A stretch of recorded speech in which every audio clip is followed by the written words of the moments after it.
that are here with us. That we do have our God that we can depend on, but there's also a power of darkness that we do need to be aware of. And that's where the choice is. Do you believe that you can choose between one or the other? Most absolute, definitely. Yeah.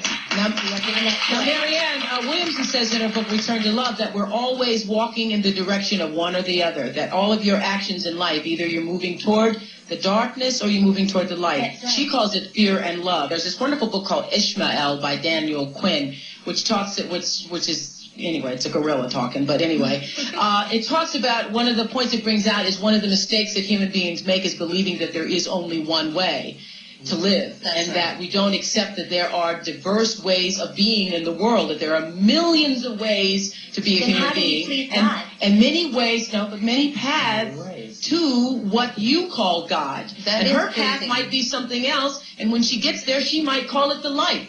But her loving and her kindness and her generosity brings her, if it brings her to the same point that it brings you, it doesn't matter whether she called it God along the way or not. And I guess the danger that could be in that, I mean, it sounds great on the onset, but if you really look at both sides, there couldn't possibly be just one way. What about Jesus?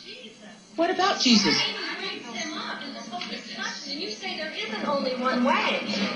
There is one way and only one way, and that is through Jesus. There couldn't possibly be. Because you say there isn't. There couldn't possibly be. Because you intellectualize it and say there isn't. If you don't believe that, you're all buying into the lie. But that makes you right. You think that if you are somewhere on the planet,